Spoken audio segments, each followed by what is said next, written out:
Hey there everybody, Caleb here, and I just wanted to let you know about an awesome opportunity that Ghosts in the Mountains is doing in part with the Snippy Conference. This August 13th through the 16th in the mysterious San Luis Valley in Colorado. And we are giving away to a couple of our lucky listeners of Ghosts in the Mountains tickets to the event.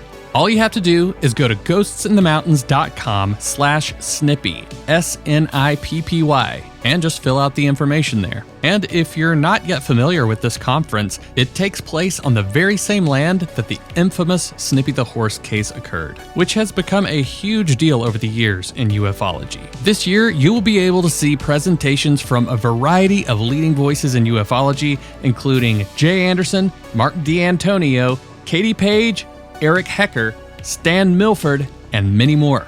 Not to mention, the Dr. Captain Austin Burgess and myself will be attending this year, so you'll have an opportunity to come up and say hi. So again, we are giving away 2 tickets to the conference, and entry is open through July 1st, and all winners will be notified by July 3rd. Travel and lodging are not included, so please only enter if you're reasonably able to attend in person. So, for more information or to enter to win the contest, just go to ghostsinthemountains.com/snippy, and we hope to see you there this August 13th through the 16th.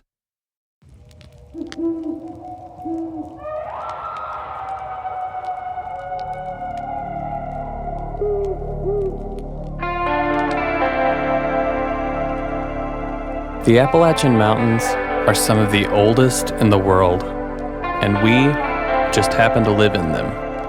One thing we can tell you, there are ghosts in the mountains.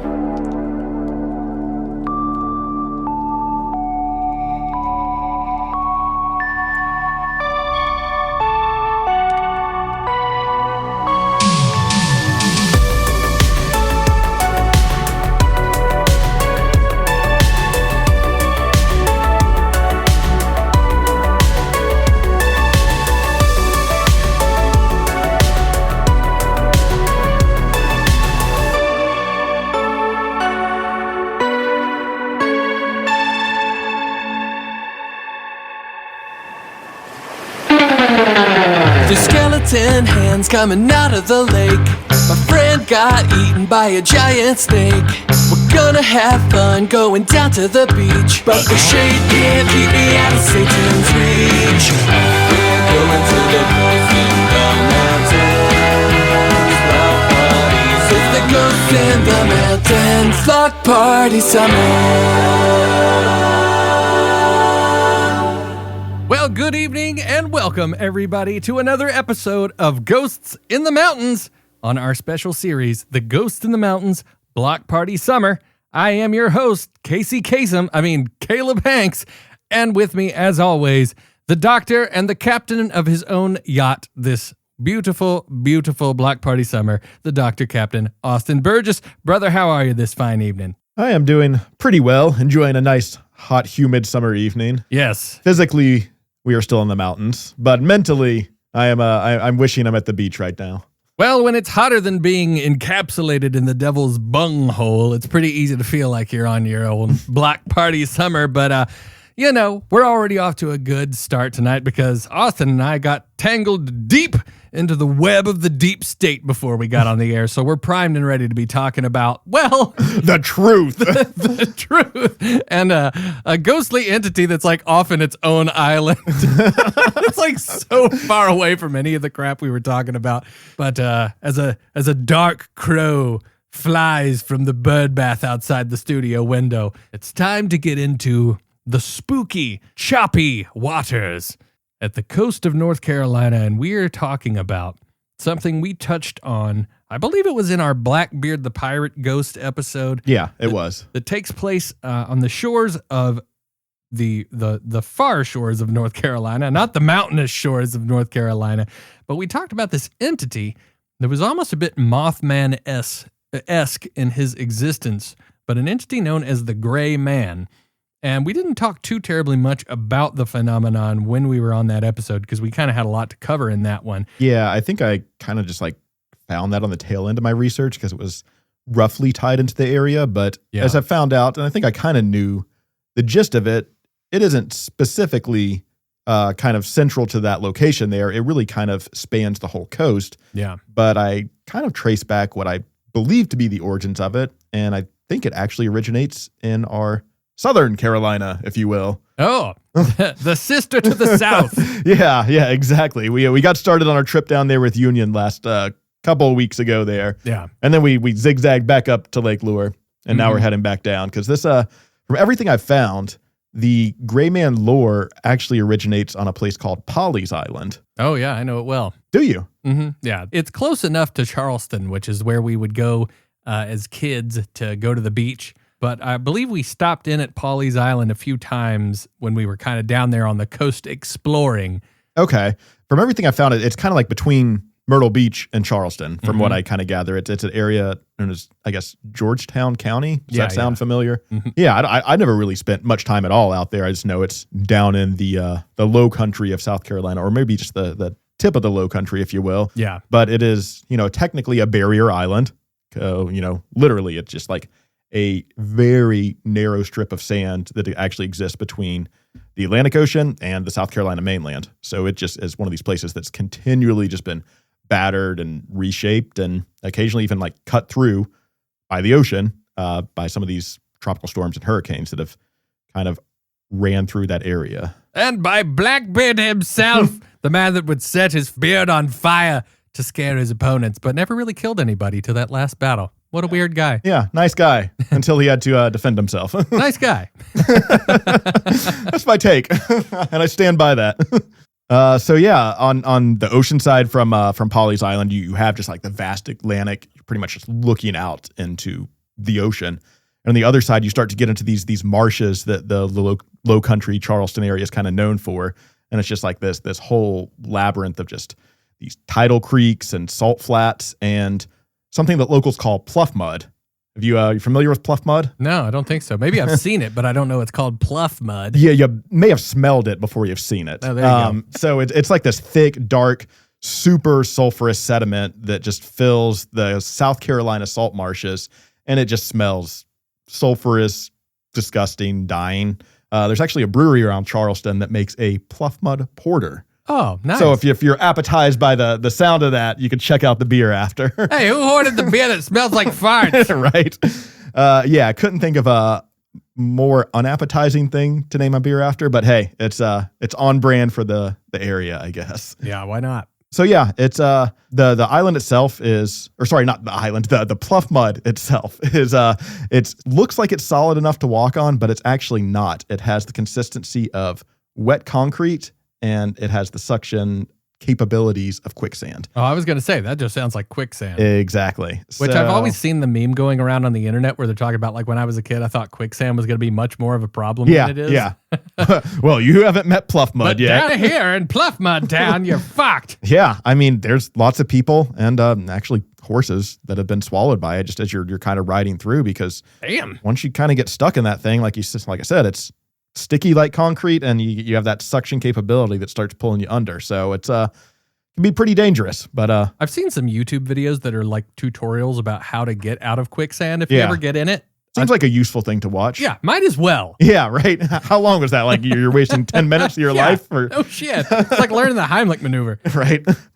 So Polly's Island is actually, it was one of the oldest summer resort areas on the East Coast, because before the Civil War, these just wealthy rice planters that were living in the low country area, they started to build their summer homes there specifically to try to get some of that ocean breeze and just enjoy a beach right there, escape some of the summer heat and everything that comes with that, and working on the rice farms, if you will. So apparently the malaria carrying mosquitoes were a bit of a problem on those plantations back in the day. So this area was supposedly kind of immune to that. So it was a good way to get away from disease that, as we know, kind of ravished the country there for a little bit. Yep. So the island itself was just like kind of this resort. It was a place of leisure. It was known for like family activities, but it was a pretty seasonal community, as you could imagine, because everyone knew that it's a place that could easily be taken by the sea basically at any moment during the peak hurricane seasons. Yeah, the sea is still taking to this day. Yeah, no joke. And I actually looked at some statistics on this week, and maybe I'm wrong on this, but the source that I found says that South Carolina has nearly an 80% chance of being affected by a tropical storm or some sort of tropical system every single year. Doesn't surprise me in the least. I mean, I remember watching the Weather Channel when I was a kid, and it was like every single September, that place was just getting hammered, brother. Yep. So it says of the 44 storms that have made direct landfall on the South Carolina coast between 1851 and 2021, there were only 4 of those that were major Category 3 hurricanes or stronger, and that was the 1893 Sea Islands hurricane. Then there was Hazel in 1954, Gracie in 1959, and of course, the most infamous one probably is Hugo in 1989. Yep, I remember Hugo coming through. Hugo fucked some shit up here in Asheville. Yeah, I mean, I would go to Charleston as a kid. My dad actually worked a detail on the forest down there, but even going there in like even the late 90s, people were still talking about recovering from Hugo. There were houses that were built to withstand hurricane impacts after the damage that had been sustained during Hugo. Yeah. Yeah, that one definitely is the one that kind of at least, maybe it's a bit of recency bias, but that's the one that I hear about most frequently, at least. But even the weaker storms are enough to tear up those barrier islands, even if the bigger ones that are hitting the coast aren't, as powerful by the time they get there. But even the weaker storms, they're flooding out the barrier islands. They could, carve new inlets through them and basically strip the beaches bare. So basically living on Pawleys Island has always kind of come with this understanding that while you're there, this could be a temporary setup. Mm-hmm. So that kind of carried that same understanding there. And then as I was kind of mentioning some of these storms that came through, I mentioned the 1893 Sea Islands hurricane. And that kind of sounded weird because you think of hurricanes having a name associated with them, but this was actually something that happened before the hurricane naming system happened. Yeah. So I started learning about some of these older storms, and there was one that's just called the Great Storm of 1822. I bet that one's fun. Well, this is where the Gray Man legend is most specifically kind of traced back to. This storm was so awful, it created some sort of demonic entity that walks the island to this day. Yeah. So this, for all intents and purposes, is the origin of the Gray Man lore, and it happens back in September 27th of 1822 with this great storm. And on that day, this unnamed hurricane, because as I mentioned, this is before we're given the storm's names, it made landfall across the Georgetown counties and the stretch of South Carolina coast that contained Pawleys Island. And the storm was really, really catastrophic. University of South Carolina climatologist Carrie Mock actually spent years just reconstructing history of the coastal storms through various plantation records, diaries, newspapers, ship logbooks, pretty much any exterior source he can, because, as you can imagine, when something devastating like this happens, records are going to be kind of sparse to piece back together. Yeah. But he's been able to use these kind of alternative methods to piece back some of these firsthand accounts of it. And in his assessment, the 1822 storm killed approximately 300 people, and the tree damage it caused was actually comparable to Hurricane Hugo, which was one of the most destructive hurricanes in American history. Yeah. To put that in perspective. Damn. So the 1822 storm came with this massive storm surge and essentially erased some of the smaller sea islands that were at the mouth of the river, and whole structures were completely wiped away. There's another University of South Carolina, I guess he's a geography student or former geography student, Doug Mays, and he wrote his master's thesis on this storm specifically. And he spent months just in the archive buildings of Charleston and Georgetown, going through every local newspaper account he could find. And he found some just really tragic firsthand accounts, people diving into the ocean to try to save their families, people rowing away from their homes in water that was already waist deep inside the house and watching the structure collapse behind them, survivors jumping into boats as the storm surge rails in. So as I'm kind of reading these off, it's kind of a striking similarity to some of the stories we heard about with Helene up here just a couple years ago. But yeah, kind of puts things in perspective for sure. But because, most of the loss of life did occur north of Charleston and the kind of Georgetown, Pawleys Island County area, rather than in the state's most prominent city, Charleston, the storm actually didn't get a lot of media attention. And it, was kind of won't say completely brushed aside, but it's definitely been historically underrepresented as far as like going back through some of the worst storms in American history. Because according to Mays and Mock, these USC experts on this, they argue that the 1822 hurricane was more significant and more deadly than basically not in any other storm in history, but they said it's more significant and deadly than history has typically credited it to be. Damn. So, fair enough. Just saying that very undocumented era, and it doesn't get the attention that it deserves. And like I said, this was the storm, according to the legend, that gave birth to the Gray Man. All right. The 200th anniversary of the storm actually fell on September 27th in 2022. And this is kind of just a testament to show that this legend of the Gray Man is, still alive and well, 200 years strong. So countless other hurricanes have kind of come through and added their other chapter to this lore. But for something that traces back this far, it's kind of a testament to just how well this legend has stood the test of time and just orally traveled over the years. Yeah. So getting into the legend itself, and this is the most widely told version of the Gray Man story, because there's mentioned quite a few, but the one that is kind of credited as the origin place goes like this. A young man has been away from Pawleys Island for an extended period. He's at sea traveling, kind of depending on the version of the story. He could be off in some sort of war. He could be off in search of food. But anyways, he's traveling back to the island. He has a girlfriend that he's looking to return to. And in most versions of the story, specifically, he's looking to ask for her hand in marriage. So he's really eager to get back. He's super impatient. He's landed on the island, and he's been separated from her for too long. And he decides he just doesn't want to waste another moment getting back to her. So instead of taking the long way around back to their residence, he decides to cut through the marsh on horseback. And allegedly, he has a servant ride a short distance behind him just to kind of keep tabs on everything. But as they get into the marsh, his horse collapses. And as you could probably guess, the thick pluff mud completely swallowed the horse within minutes.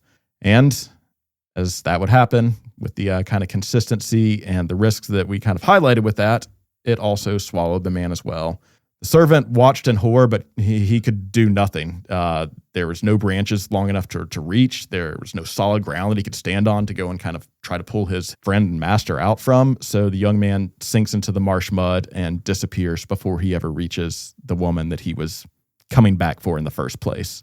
So when she hears the news, understandably, she's shattered. And she does what grieving people do. She begins to take just a long walk on the beach. And this is kind of becoming a routine for her. It's a grieving process. She's just walking alone with her thoughts, kind of trying to rationalize and contemplate the loss in a place that I guess they used to spend a lot of time together. So it was a place that reminded her of him. But then one day she sees this figure ahead of her up on the sand, and it's a man dressed entirely in gray. And as she gets closer, she recognizes him as her deceased fiance.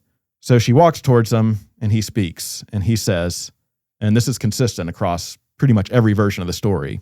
He says, "Leave the island. You are in danger. Leave the island." And then vanishes into thin air. All right. So she runs home, and she tells her family what she saw. And they don't know what the danger is that's coming. They don't know what this warning means, but they know their daughter, and they know that she's not like prone to like flights of fancy or anything like superstitious like that. Sure. So they heed the warning, and they leave Pawleys Island before dawn the next day. Well, the Great Storm of 1822 hit the same day that they left and leveled most of the island. When the family returned, they found the surrounding area completely devastated. Homes destroyed, trees down, the landscape just completely transformed by that storm surge. But their house, the house that the family left behind when they fled, was completely untouched. So that's the foundational story of the Gray Man legend. This young man that died trying to reach a woman he loved, and his spirit, some way could say it's unable to complete that final journey, or some say he kind of redirected that love outward, appearing to warn the living whenever the island is in danger. So the promise at the heart of this legend that's kind of implied, but not specifically said, is that if you see the Gray Man and you heed his warning, your home will also be spared. Not just you, but your home and your property. So, All right. yeah, that's the general gist of it. And that's kind of where the origin traces back to. But the story does get a little complicated from here and, maybe more interesting if you look at it that way, because in this story, the Gray Man has kind of a vague character. There's no single set identity on this.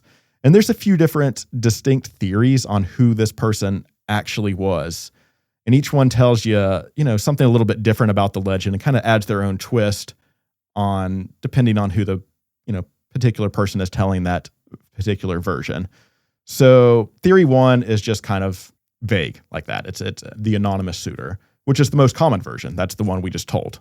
No specific identity assigned to this person. He's a nameless young man killed by the marsh before he could reach his fiancée.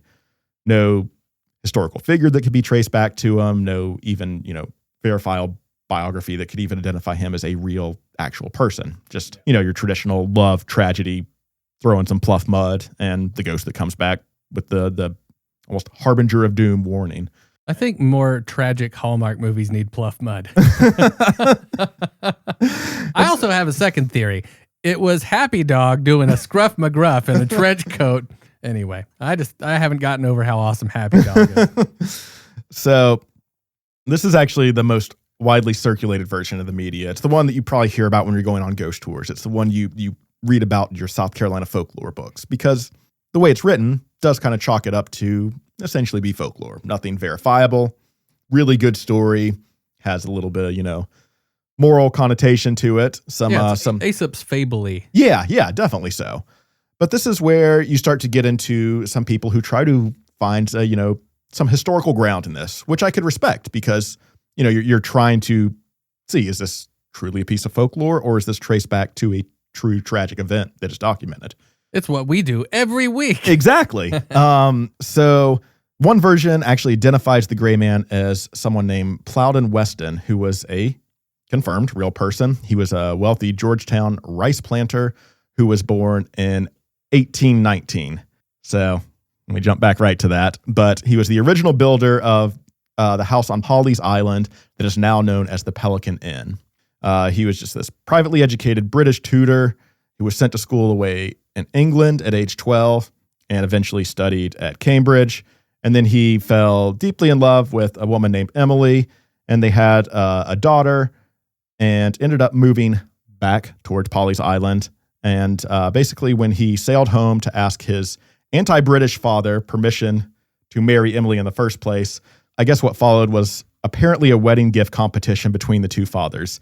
So they kind of got into a whole like, well, I'm going to outdo the other family. I'll show you how much better we are than the British. The good old-fashioned American dick measuring game. Yeah, basically. And then Emily's father gets back in it, and she offers, 7,000 pounds, and Plowden's father comes back with 70,000 pounds. And Plowden with and a house in London.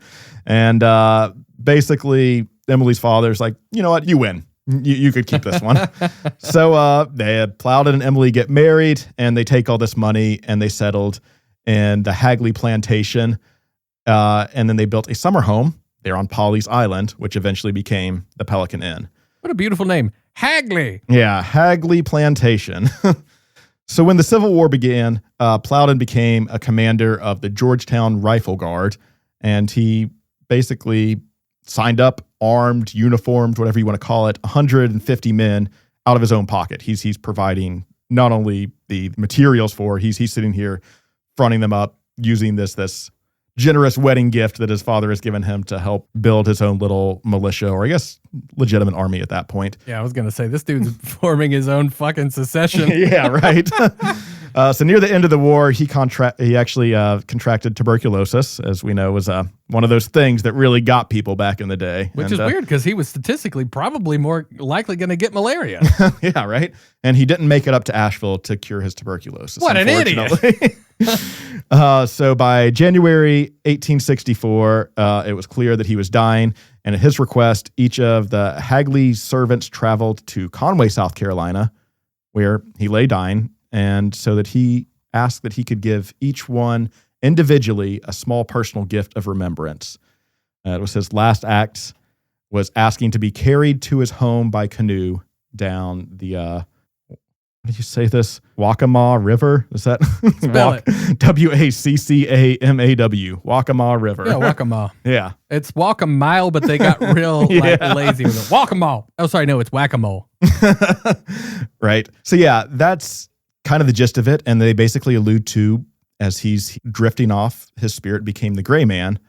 But the obvious problem with this version is Plowden Weston was born in 1819. So that means he was 3 years old when the 1822 storm came through, which is what's tied to Gray Man. So, I don't think you could really tie these two together. And really, even the co-owner of the Pelican Inn acknowledges that this timing doesn't hold up, but it's a version that they say they still like to kind of perpetuate. Probably a little bit of tourism trying to enrich the lure of your inn, your establishment. It's a version the lazy storytellers have really latched onto. Unless you care about dates, this one's great. If you completely disregard detail, this is the story for you. Well, the Pelican Inn doesn't stop there because they're like, well, if no one cares about dates, we'll just throw another one in here. And this one actually comes specifically from a woman named Mrs. Eileen Weaver, who owned the inn for many years, and she actually had repeated encounters with spirits in the house specifically. So Mrs. Weaver saw two distinct figures regularly at the Pelican Inn, a woman dressed in a gray and white dress with pearl buttons, and a man in 19th century clothing. And she described them clearly visible, but unmistakably not living.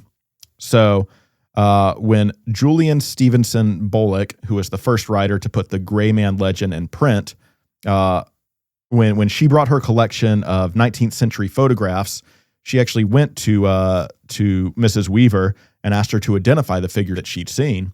And Mrs. Weaver actually did pick out two from a photograph, and it was a photograph of a woman and a photograph of a man. And the pictures turned out to be Mr. and Mrs. Mazak.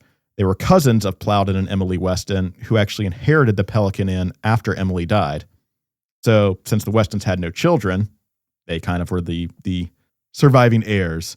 And Mrs. Weaver's conclusion that the Gray Man patrolling the beach is not actually Plowden Weston himself, as the inn had previously reported, but Mr. Mazak, the man who had inherited his beloved home. Yeah, right.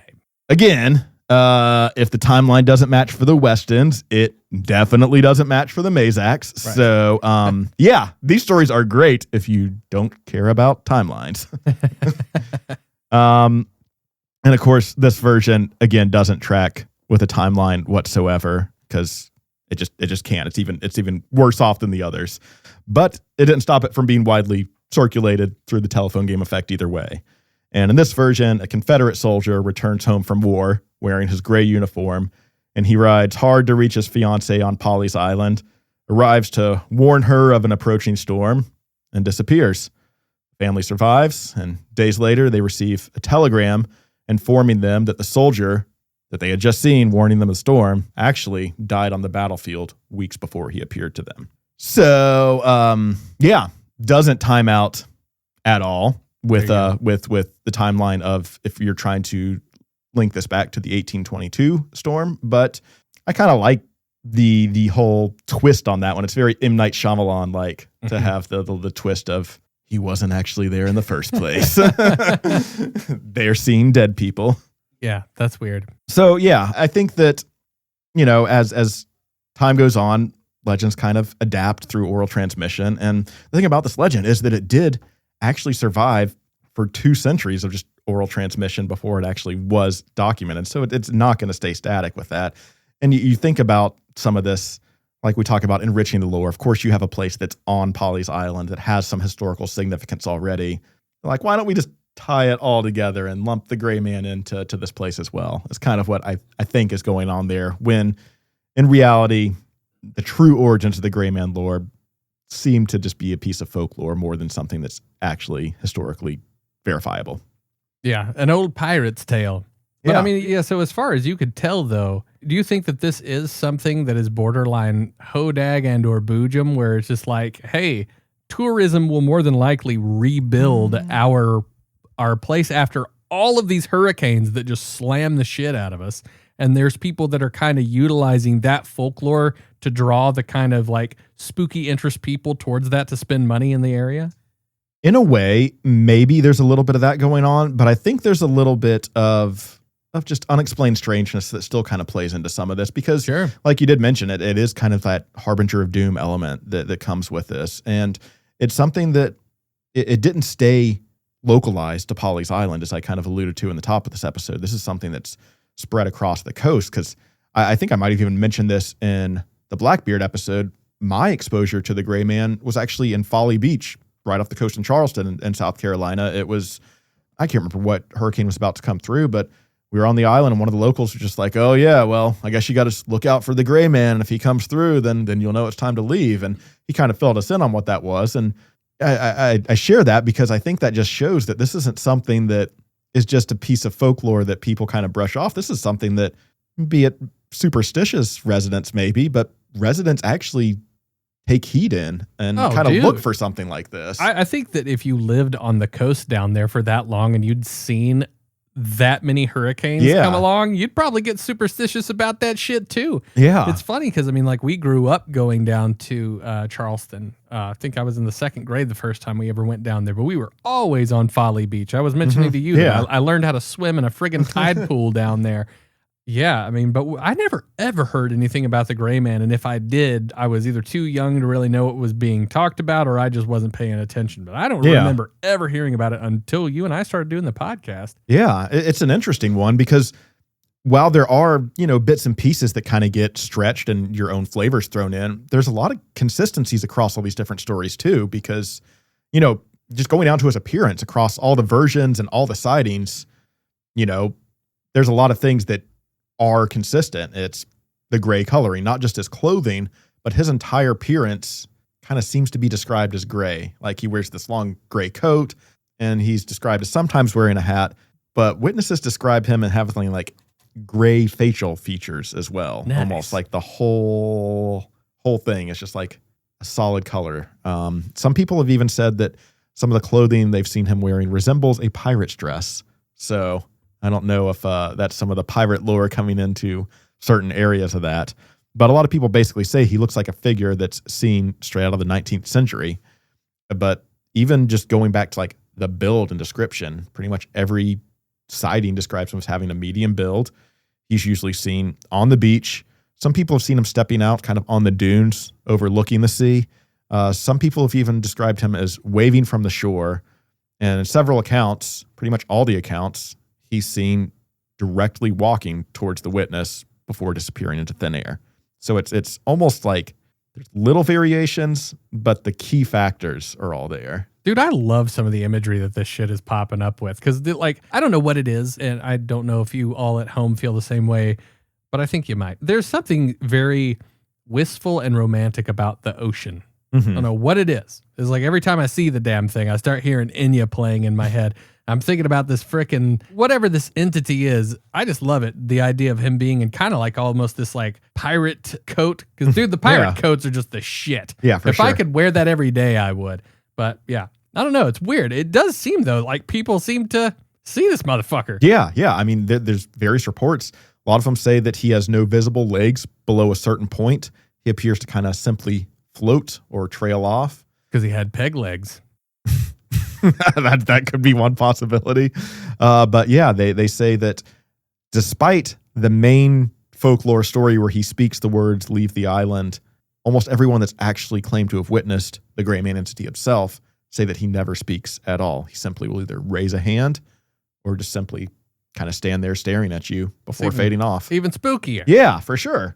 And kind of going back to what I said before about him not having legs below a certain point, when he's seen on the beach, when people see this figure, sometimes they just kind of brush it off. It's like, oh, there's someone walking on the beach, only to quickly learn there's no footprints from where that person's just been walking. Oh, there we go. Yeah. But in those instances, does he have legs? I'd assume so. Maybe so. Yeah. If they're saying that there's nothing, if they don't see anything out of the ordinary there, then I would, either they're not paying attention or turns out or there's some legs there. Yeah. It's weird though, because when you think about like the only other true harbinger of doom that is a potential like seemingly manifesting as a physical entity that I can even think of is the Mothman. Yeah. Is there any other ones that stick out to you in your immediate lore pull? I know there is. I'm just That's the thing. It's like it seems like such a trope story. yeah. But then again, when you think about it, it's like, well, shit. Outside of Mothman, Yeah, and I think Mothman has just taken that archetype of the harbinger of doom, and I think so many people go back to that story if they're trying to think of something to relate similar to that. but think about that though too. Mothman is a completely gray man. yeah, or moth, one of the two. Yeah. So what's the deal? Is it like, is this some sort of Ghost Rider situation where it's like, if you get the contract to Sam Ganza, you become a flaming skull that's Nicolas Cage that's screaming. But if you become somebody that is a warning harbinger, you take on this gray appearance. What's that all about? Maybe so. Some sort of it's just the color you're assigned is Well, it's your also duty. potentially, I think it's like a ghostly thing. I think it's a very old ghostly archetype, because when you think about something even as far back as like frickin' Dickens' A Christmas Carol, right? Yeah. The harbingers of Christmas, future, past, and present. They're all Yeah. gray. They're Yeah. all dead. That's a good one to. Yeah, it's not really a like mass tragic event that's being warned of, but like get your shit together, he's Ebenezer. still warning you. Yeah, true. So yeah, you were kind of alluding to like, are there actual reports outside of these folkloric versions of the story? And yeah, man, there are tons of them. All right. Dating back to Hurricane Hazel in 1954. This one where Hazel made landfall as a Category 4 in October of 1954. It was one of the most destructive storms to ever hit the Carolina coast at the time. And residents of Pawleys Island reported seeing the gray man walking the beach in the days right before landfall. And those who heeded the warning and left, when they returned, according to this report, they found their homes largely intact while the surrounding area had been devastated. And again, largely intact. So that's leaving a little bit of credibility there. Not saying that it's completely untouched, but either way, there's a website called The Moonlit Road. It kind of has like a literary retelling, like putting this in sort of a narrative, putting it to a story to kind of like add a bit of personality to it. And it's kind of one of the most, widely read fictional versions of it, but it's actually set during Hurricane Hazel when they have their version of the gray man entity appear. And in that telling, there's actually a man named Phil Buchanan who encounters the gray man during an early morning walk. And after initially rationalizing the experience, he realizes who and what he's seen and ultimately drives his family off the island.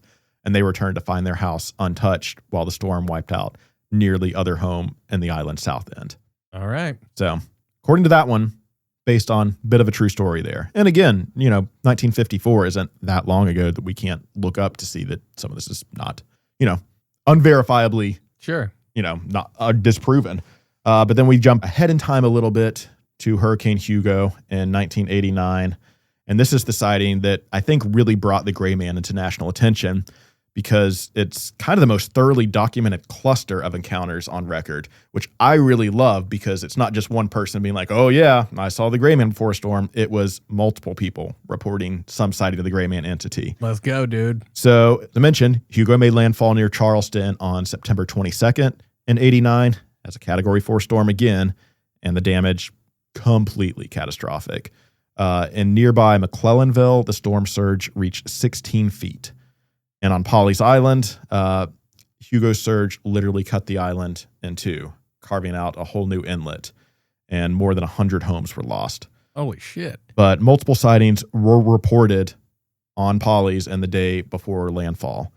Jim and Clara were actually taking an afternoon walk on the beach, something that they regularly did, and they were alone on the beach that day except for one figure that they noticed walking directly towards them. And when Jim got close enough to wave to the figure, as soon as he lifted his hand, he said the figure disappeared.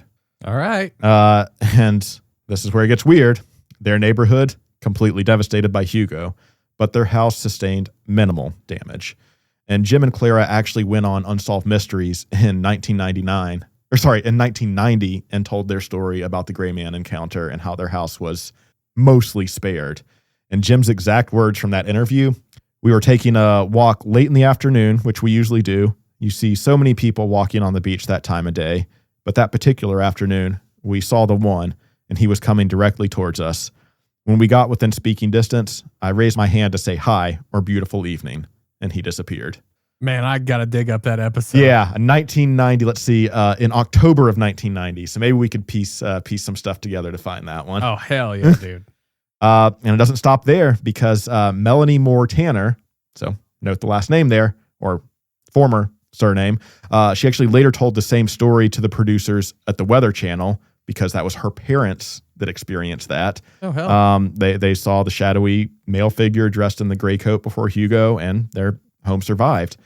But she was retelling the story to the Weather Channel in one of their storm coverage series that they do, but she added a little detail thrown in. And she said that the homeowner's insurance on that property had actually lapsed just weeks before the storm had hit. So the house should have been completely devastated by the storm, was financially unprotected at the time. And it was one of the only ones that survived. Your HOA doesn't give a shit about you. Get Gray Man. Yeah. This is another one from the Love family. Arnie Love and his family, they owned a beach house on Pawleys Island for 4 generations. And before Hugo, her parents had gone down to just board up the whole house because they knew that shit was about to hit the fan. And a family friend actually stopped by to check on things before the storm after they'd boarded up the whole house. There was no car in the driveway, but they did see a man up in the lookout of the house that they assumed to be Arnie's father, but it wasn't. Father wasn't there. And when the family pieced together what had happened, they concluded that the figure in the lookout was the Gray Man because the house was actually spared by the storm. Good Lord, dude. Yeah. So I really think the Unsolved Mysteries coverage was really the turning point for this legend's just national profile. And like the Weather Channel later kind of like devoting, I guess they had a whole entire episode in their series. It was American Super / Natural. And it was a whole Gray Man episode they did in 2014. So there's some national attention that's kind of been going around and building this legend over time. But the stories don't stop there. They really kind of branch off into modern times here. We have Hurricane Florence in 2018. And Florence made landfall in September of that year, caused devastating flooding. And before and during the storm, multiple reports surfaced of the Gray Man. Family on Pawleys Island claimed the Gray Man sighting on the beach in the days just before landfall.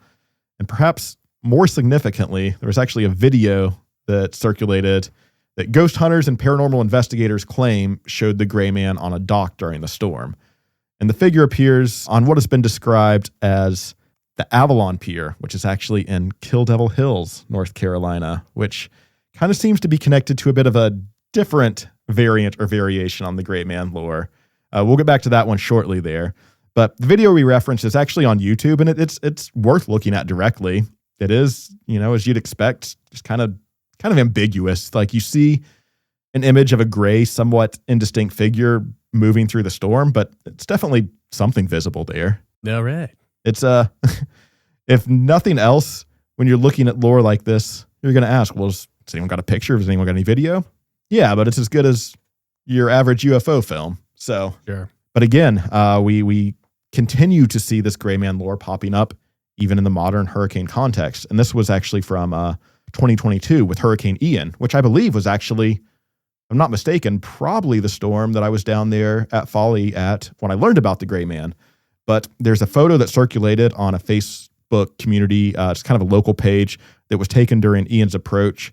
And it appears to show a gray figure on the shoreline on Pawleys Island. No name attached, no verified context, but it went viral locally just due to the context of the Gray Man lore and the impending hurricane. Again, that photo is a little ambiguous, but again, it's something, if nothing else. It's some sort of attempted evidence. We're moving along to 2023, Tropical Storm Idalia. Idalia? Is that how you say that one? I can't remember. Can you spell it? Idalia. That beats me. Yeah, we'll go with your Idalia. Guess is good as mine. So, Vidalia.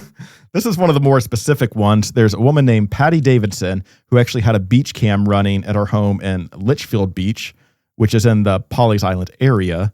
And at 7:12 p.m. exactly on August 30th of 2023, as Idalia was moving into the area, her cam captured what appeared to be just this shadowy gray figure walking along the surf, and it was actually in the dunes area this time.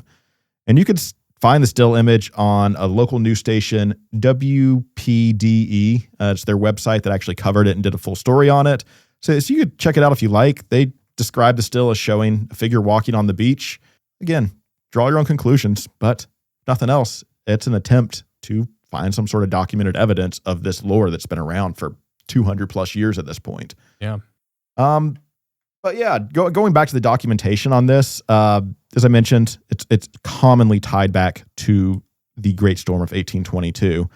But an important piece of context on this is that the Gray Man legend was actually an oral tradition for over a century before it was actually officially documented in print. And the first documented printed appearance in published texts is Julian Stevenson Bollock's book, that's the woman I spoke about that had kind of gone through and done some of the interviews with the Pelican Inn woman trying to identify the entities with some of the pictures. Bollocks. So she had a book on Wakama plantations that was published in 1946. And Bollock was a Georgetown County historian and a storyteller who had just kind of made their work capturing oral traditions of the Low Country before they kind of just dispersed out to the public. And the Gray Man appears on page 86 of that book. It's just a brief mention, but it is the first documented mention of the Gray Man lore. And Bollock actually returned to the legend more extensively in the 1956 book Georgetown Ghosts, and eventually wrote an entire book devoted to it, The Return of the Gray Man. So Bollock is, as I mentioned, the other person that brought Mrs. Weaver of the Pelican Inn that collection of these photographs as she was trying to identify the spirits. So that's kind of how the Mazak family association got tied into that lore. But after Bollock, the legend found its way into just several significant collections of ghost stories. Like it's pretty much in every sort of South Carolina coastal ghost stories, legends, and lore book you could find. And as I mentioned, even that Moonlit Road website that has kind of a dramatized, fictionalized version of it, they seem to have one of the more popular versions, and actually looked in that version that they kind of invented was actually written in 1997. So I think they published that prior to having the website. Yeah. Probably had some sort of publication or maybe their own book that they published it in too. So again, this lore has been well traveled through oral tradition, through the Pelican Inn, through, past Pawleys Island, up and down the coast. And that's kind of what I alluded to with a little bit there on the Kill Devil Hills area and the Hatteras area, because there is, or does seem to be, kind of two distinct areas that the Gray Man lore is kind of known to originate in. And I think it does originate in Pawleys, but the Hatteras area, or the Gray Man of Hatteras, is something, and I think that's really where I found this information on the Blackbeard episode, because it was kind of tied into that area. Yeah. But come to find out, the Hatteras connection is really just kind of one subsect of this legend that's kind of just made its way traveling across not just the South Carolina coast, not just the Carolina coast, but probably seemingly the whole coastal region from what I can understand. Yeah, I pulled up that video that you were talking about of the Gray Man supposedly on the dock there during Hurricane Florence, I think it was. And I do think it would be relatively easy to fake something like that. Yeah. The frame rate of the entity looks a little bit janky to me compared to the rest of the video. Then again, that could be just my first glance take on it. But I will say, I do wish that was real, because, and maybe it is. Who knows? Who knows? Yeah. Looks as convincing as every UFO video I've seen. So it's kind of creepy, though, when you think about, like, okay, it's the afterlife, or you are some sort of interdimensional thing, and you're just like, I'm just going to take this lonely walk on this pier before this place just gets completely wrecked. It's like, are you just going to see the shit? Like, what do you do in your dimension? Kind of weird. Yeah. And there's some theories on that. And I'll jump back to that right after. I kind of just want to like break down the kind of similarities and differences between the Cape Hatteras Gray Man and some of the tradition we've talked about from the true Pawleys Island Gray Man here. Yeah. Because it does seem like, there might be a little bit of a difference in the way these are perceived. Because for the Pawleys Island Gray Man, like you mentioned, he's rooted in human experience. Like, he has an origin story. He has this love interest. He died in a very, specific, tragic way in a very specific place, rooted back to Pawleys Island. And his haunting, or whatever you want to call it, his entity is kind of motivated by his love that he kind of redirected outward as a form of protection. And he appears to specific people. Sometimes he speaks, most often not, but he always is kind of making the same warning, regardless if he speaks or not. It's leave and your home will be safe. And his entire existence is kind of just organized as just like this human relationship or human entity that has gone on to the afterlife. And as you said, kind of dedicated his afterlife existence into wandering this beach and warning loved ones and whoever else needs to hear it. So that in this sense, it is kind of like the most traditional sense of a ghost story, this kind of unfinished business of a person who died before his time was over, coming back to help out as much as he can in the afterlife. But the Hatteras Gray Man, the lore behind that seems to be a little bit different, because in this version, the figure that walks the beach when the hurricane winds are first starting to kind of kick up, and, he has similar comparisons. He's still there to warn about major storms and major threats. He doesn't speak, but he never actually approaches anyone. And if you walk towards him, it says that he fades into the salt air before you can actually reach him. But this version that's kind of local to Hatteras has no agreed upon backstory. There's no lore connecting it back to that same 1822 incident that happened on Polly's. There's theories of, maybe a drowned sailor. There's even some theories out there that say Blackbeard himself is the Gray Man returning to warn people. But none of them have the weight that any of these Polly theories have, or even weight aside, like none of them have the tradition, the folkloric tradition that has kind of continued on that can be traced back. And this is the kind of version that I find most compelling, because I found a lot of sources that say some people and a lot of people on Hatteras will tell you plainly that this was never a spirit of a man at all, and he's not a ghost. And I guess in some sense he is a spirit, but they say that he's the spirit or the expression of the storm itself. And the NC Ghost website puts it directly. They say maybe the Gray Man is just the hurricane itself talking to us, the voice of that living force born out of the deep ocean. So kind of think about what that means. It's like the Polly's Island Gray Man is truly a returned spirit, where the Hatteras version of that is just some nature entity that's kind of almost coming through to warn people before the destruction comes through. So a different way to think about it. That opens up a whole different can of worms. It really does. Because it's like, okay, well, what is consciousness? Yeah. Well, yeah. What is consciousness? Where does it come from? How does it take sentient form? There's a lot of fucking questions being asked there. Because you are assigning consciousness to a storm in this regards, because, on Hatteras, like the figure is a literal embodiment of the weather itself. I mean, we talk about the stone tape theory all the time, and like the idea of like, what is a ghost? Is it a dead person? Yeah. And the other side of it too is like, well, some of them could be, but are all of them? It's fucking weird, dude. Yeah. But I think that's kind of interesting, the way that it is a bit indicative that it is, when you talk about the lore being as old as it is, and it not always being something that is attributed to the timeline of people dying, it being something much older, I think that actually plays in a hell of a lot more to this idea that's like, nah, this ain't a dead person. It's just this thing that shows up. That's crazy, dude. The thing that shows up in these crazy weather conditions when you just catch it out of the corner of your eye, right? Something sound familiar? Well, I mean, who knows, dude?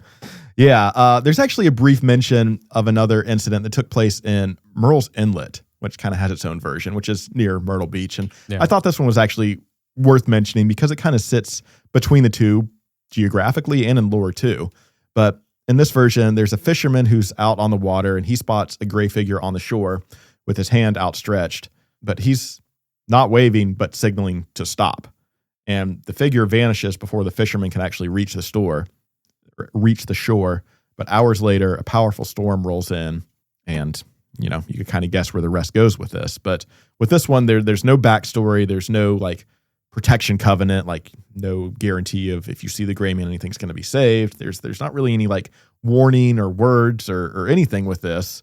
But this version's just kind of an interesting tie-in because it shows, even outside of Polly's, even outside of Hatteras, how this lore kind of take its own personality depending on the location that it's kind of told in, localized. Absolutely. I mean, especially in the case of the Myrtle Beach Gray Man, which is seen drinking a 72-ounce Miller Lite out of one of those things that looks like an upside-down water tower with the big straw. And he's like, bro, if you get out there and you try to shred the gnar, it's going to be totes bad, bro. I promise you. Man, Myrtle Beach sounds a lot cooler than I remember.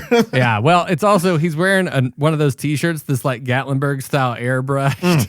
That's the Myrtle Beach I remember. And it's got his ex-wife's name on it because he didn't have another shirt. There, now we're on brand. Yeah, that's the Gray Man.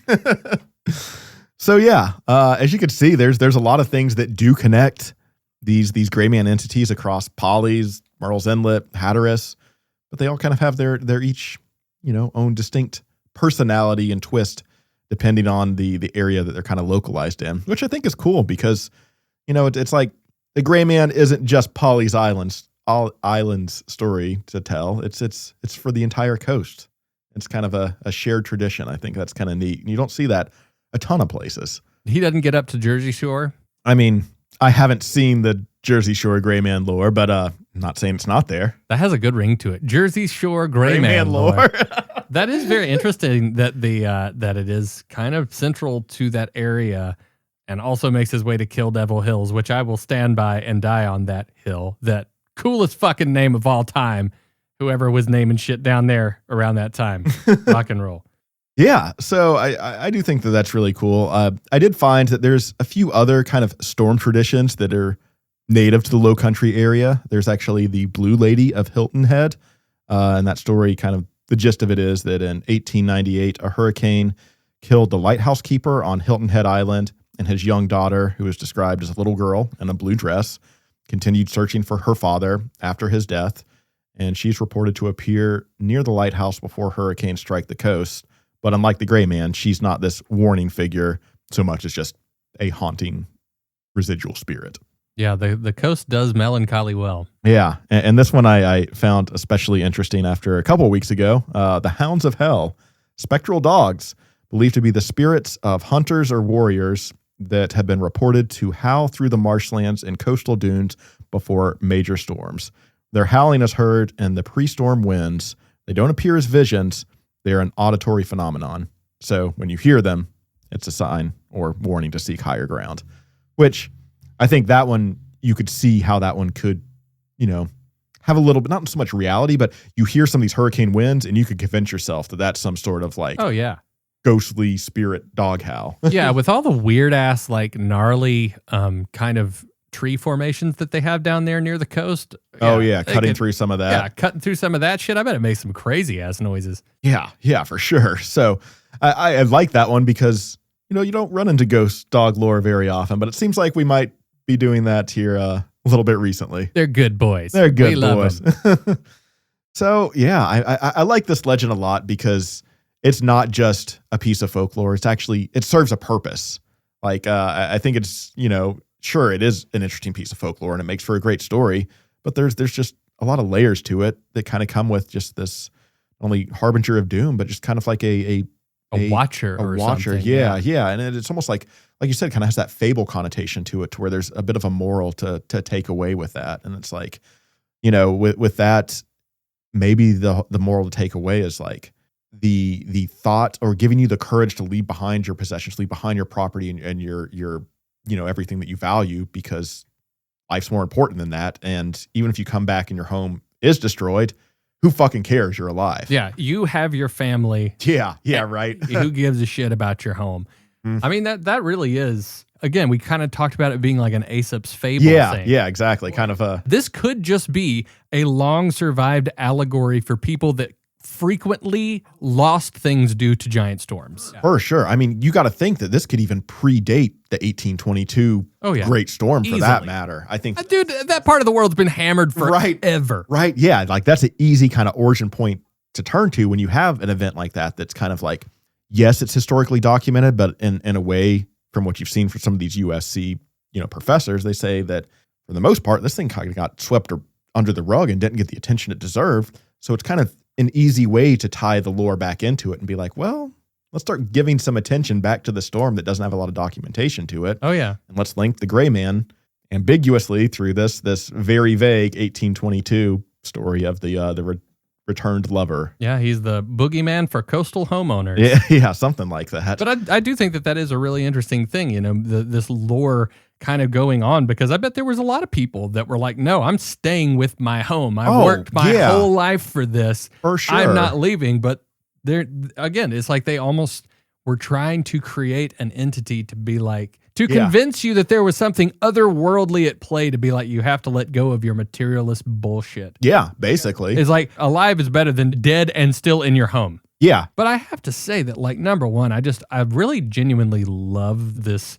I don't know, just kind of like the visions that are conjured when you're talking about things like this. And I like to be realistic and not cynical. I'd like to not think that, the people at Unsolved Mysteries in the 90s were like, okay, let's drum up something else. We need something spooky for this week. It's October, blah, blah, blah. I know that they did that sort of shit. Yeah, for sure. But I am genuinely compelled by stories like the couple that were on Unsolved Mysteries talking about that, because let's look at this idea of this being something that exists completely outside of the context of traditional hauntings as we know them, and get into the bullshit that I bring up all the time, a fucking tulpa. Because think about this. If there is this collective consciousness that we've talked about tapping into for so long, and all of these people talk about the Gray Man all the time, to the point to where people start actually seeing this dude, that is 100% a tulpa. Yeah, exactly. It's spoken into existence. Yeah. Yeah, and I mean, you could probably apply the tulpa concept to pretty much everything. Everything we've talked about. But God, I mean, and this one, you talk about something that's orally passed down through generations, its own little local flares, twists thrown in.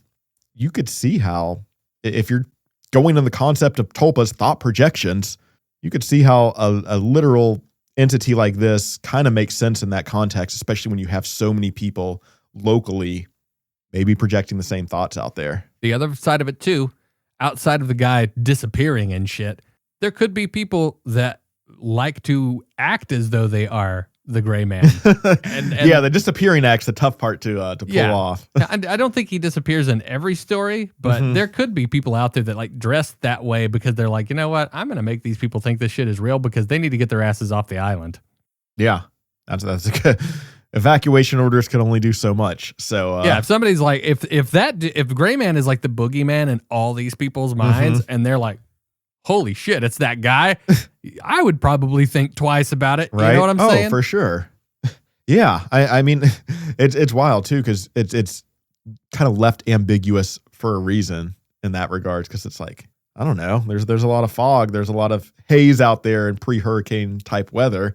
You see any figure on the beach, you could convince yourself that's the Gray Man, probably. Not to mention, like, there's that mirage effect shit that happens out there too. Yeah. Where, again, they were talking about the legs being gone. That's the first thing that came to my mind. Was, you got the fog down below. 100%. Yeah, you know what I'm talking about, that mirror-esque thing that happens on like sand and shit. Have you seen it every time you go to the beach? Yeah. It's going to make you look like you don't got no fucking legs.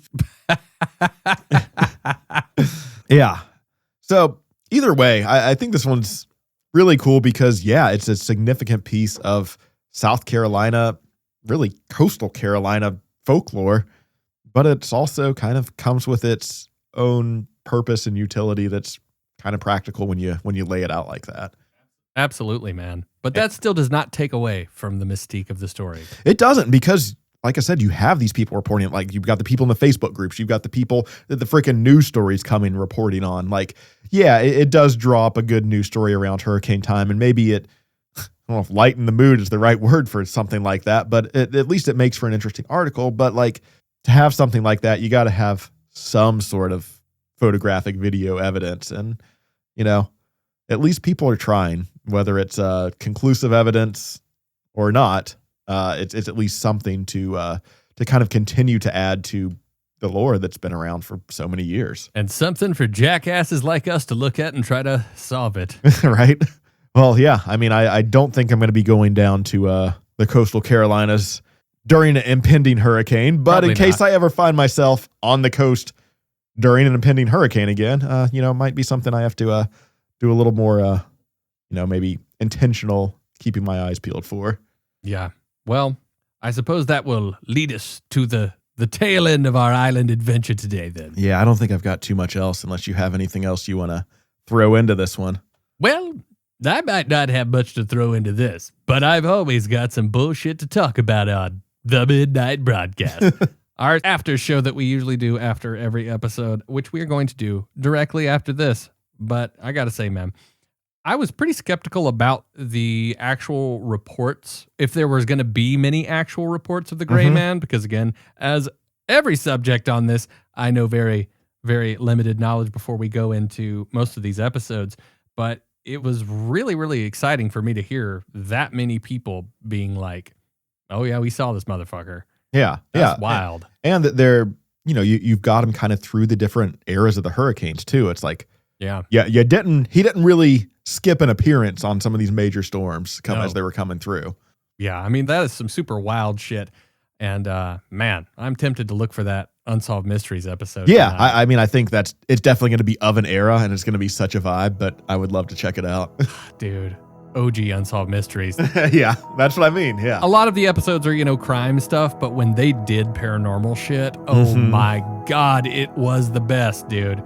Well, either way, thank you for your hard work on this, man. This has been a really interesting story. I was already interested in it, but now I'm like even more interested in it than I thought I would be. God, that shit is so cool. Anytime you have any sort of potential like pirate ghost shit, I'm so on board. Yeah, the first time I was told this story, in my mind, I just pictured this like rickety little pirate ship, like tiny pirate ship riding up to the coast with a gray pirate ghost, but I was completely off base. It's much more romantic and sexy. Gray Man's hot. I don't know. I never saw him. But that said, thank you all for going on this wonderful journey into the lore of the Gray Man on the Ghosts in the Mountains Block Party Summer Series. And the party ain't stopping. We got even more Block Party Summer episodes coming for you. But if you want to know more about what we're doing here at Ghosts in the Mountains, you can go to ghostsinthemountains.com. If you yourself has seen what Gray Man walking down the beach, you can write us at ghostinthemountains@gmail.com and tell us all about this no-leg having dude.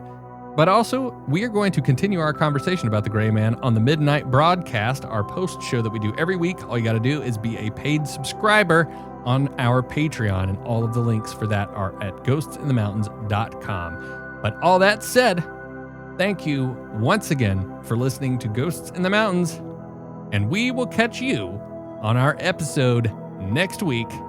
So thanks again, and stay spooky, everybody.